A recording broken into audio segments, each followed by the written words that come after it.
in the Congress for basic research.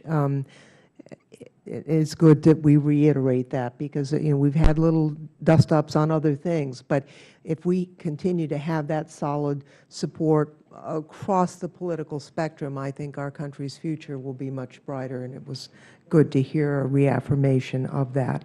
I wanted to talk a little bit about, I realize that the focus really has been on the Office of Science Research, but looking at the report on page 40 and 41 on the NNSA, it seems to me, I mean, over the years, I've heard some concern expressed on Office of Science Management, and I'm sure that there can be improvements made, but it pales compared to the criticism I have heard from about NNSA management.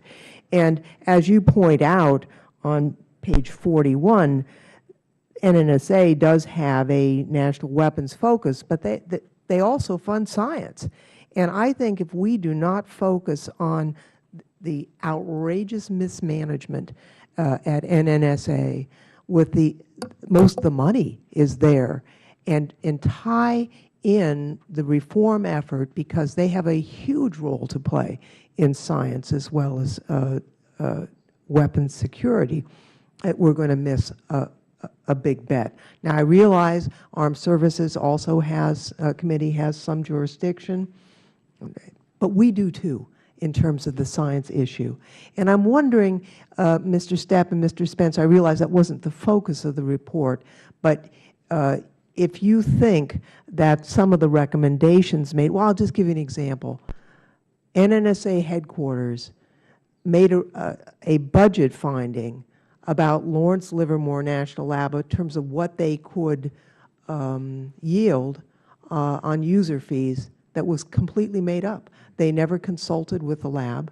They never investigated whether there were any customers other than Russia or China, which for security reasons would be problematic, and they just put a number in there, which, since it cannot be done, will result in the layoffs of hundreds of physicists at the lab, which will critically impact our ability to even run the stockpile stewardship program. Do you have a comment on that? Sure. This received a significant debate over the year and a half we spent doing this project.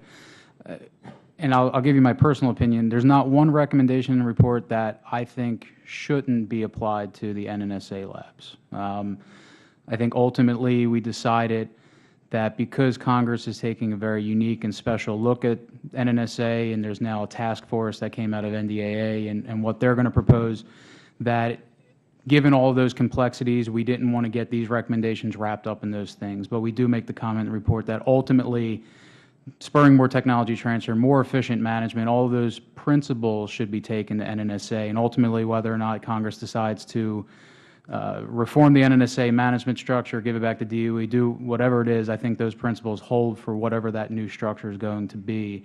And ultimately, my personal get is that at the end of the day, all of the labs would be under unified leadership, and we wouldn't have to split non-NNSA and NNSA labs up as we propose.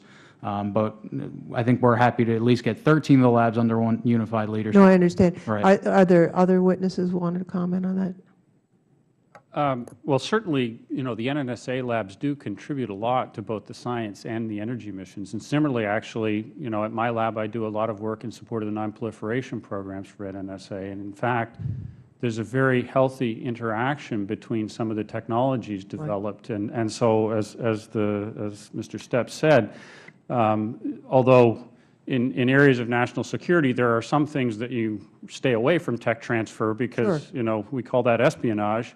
There are a lot of innovations that have flowed out of the national security missions, and just as was the case with GPS.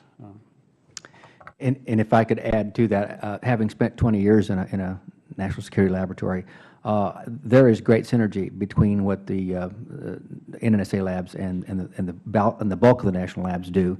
The value and strength of the national labs is in their cohesive interaction, and we do a lot of work with Sandy as a consequence of that. Madam Chairman, I think this is such an important issue, and it's joint jurisdiction between our committee and Armed Services. And maybe we could discuss doing something with Armed Services to take a look at this, because I think if we don't, the science mission gets lost in the shuffle, and that would really impair our nation's future. So I thank you for allowing me to ask these questions.